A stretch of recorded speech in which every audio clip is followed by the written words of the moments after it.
ઓમ શ્રી પરમાત્મને નમઃ. શ્રીમદ ભગવદ્ ગીતા અધ્યાય 17 શ્રદ્ધાત્રય વિભાગ યોગ. આજે આપણે શ્લોક ક્રમાંક 20 સમજીએ. આ શ્લોકમાં ભગવાને કહ્યું છે કે સાત્વિક દાન કોને કહેવામાં આવે છે. દાનના 3 પ્રકાર હોય છે: સાત્વિક, રાજસ અને તામસ. તો ચાલો આપણે શ્લોકના માધ્યમથી જોઈએ ભગવાન શું કહે છે. શ્રી ભગવાન ઉવાચ દાતવ્યમિતિ યદ્દાનં દીયતેનુપકારિણે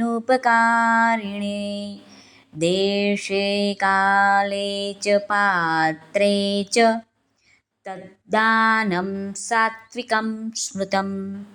શ્રી ભગવાન અર્જુનને કહે છે, દાન આપવું એ જ કર્તવ્ય છે.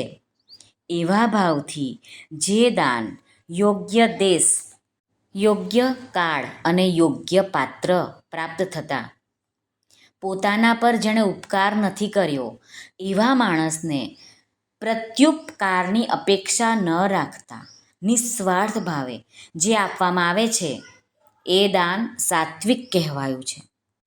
ભગવાન કહે છે કે જે દેશ તથા જે કાળે જે વસ્તુની આવશ્યકતા હોય એ વસ્તુના દાન વડે સૌને યથાયોગ્ય સુખ પહોંચાડવા માટે એ જ યોગ્ય દેશ અને યોગ્ય કાળ સમજવામાં આવે છે. જેની પાસે જ્યાં જે સમયે જે વસ્તુનો અભાવ હોય એ પ્રાણી ત્યાં અને એ જ કાળે એ વસ્તુના દાનને પાત્ર છે. કેમ કે ભૂખ્યા હોય, તરસ્યા હોય, એ લોકોને અનાજની જરૂર હોય, પાણીની જરૂર હોય.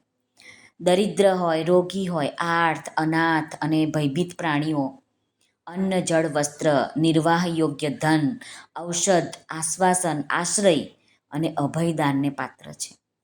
આ સિવાય જે શ્રેષ્ઠ આચરણશીલ વિદ્વાન બ્રાહ્મણ, ઉત્તમ બ્રહ્મચારી, વાનપ્રસ્થીઓ અને સંન્યાસીઓ તેમજ સેવાવ્રતીઓ છે કે જેમને જે વસ્તુનું દાન આપવું શાસ્ત્રમાં કર્તવ્ય જણાવ્યું છે એ લોકો તો પોતપોતાના અધિકાર પ્રમાણે યથાયોગ્ય ધન, અન્ન, વસ્ત્ર આદિ સઘળી આવશ્યક વસ્તુઓના દાનને પાત્ર ગણવામાં આવ્યા છે. તો ભગવાન કહે છે કે પાત્રતા જોઈને દાન આપવું જોઈએ. દીયતે નોપકારિણે.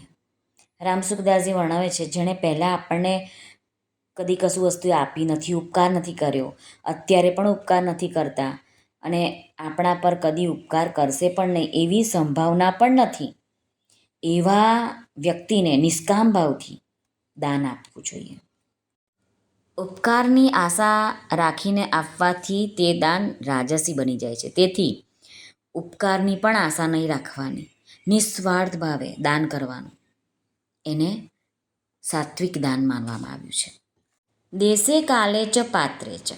જે સ્થળમાં જે વસ્તુની જેને જરૂર છે તે સ્થળમાં તે વસ્તુ આપવી, એ સમયે આપવી, તો એને સાત્વિક દાન ગણવામાં આવ્યું છે. પછી એમ હોય કે ગંગા, જમના, સરસ્વતી હોય, ગોદાવરી હોય, આ બધા નદીઓના તટ પર આપવામાં આવે છે દાન. કોઈક તીર્થ સ્થળોમાં દાન આપવામાં આવે છે, પવિત્ર સ્થળોમાં.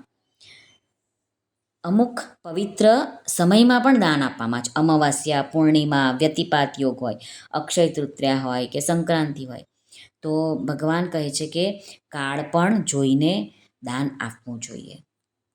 ભગવાન કહે છે દાન કોને આપવું, તો ભગવાન કહે છે કે જે વેદપાથી બ્રાહ્મણ હોય, સદ્ગુણી, સદાચારી હોય, એ બધાને ઉત્તમ પાત્ર ગણવામાં આવ્યા છે, તેને દાન આપવું જોઈએ.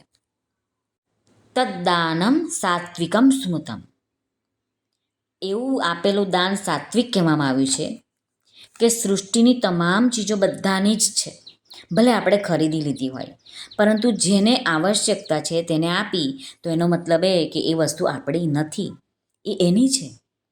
ખોટું અભિમાન કરવું નહીં કે આ વસ્તુ મારી હતી ને મેં એને આપી દીધી છે.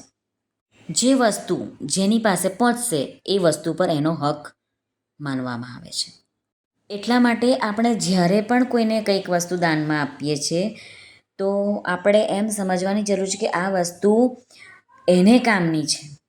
પહેલેથી જ એમ સમજવાનું છે કે આ વસ્તુ પોતાની નથી, એ એની જ વસ્તુ છે, તેને જ આપવાની છે આપણે. આ રીતે દાન આપવાથી આપણો વસ્તુ, ફળ અને ક્રિયાની સાથે ત્યાગ થઈ જાય છે અને તે દાનને સાત્વિક કહેવામાં આવે છે. શ્રી કૃષ્ણ અર્પણમસ્તુ. સર્વને ભાવથી જય શ્રી કૃષ્ણ. રાધે રાધે. હરિઓમ તત્સત. જય ગુરુદેવ દત્ત. જય સ્વામિનારાયણ. જય માતાજી. નમઃ પાર્વતે પતે. હર હર મહાદેવ. હર સિદ્ધેશ્વર મહાદેવની જય. આજના આનંદની જય. સર્વનું કલ્યાણ થાઓ, સર્વનું કલ્યાણ થાઓ, સર્વનું કલ્યાણ થાઓ.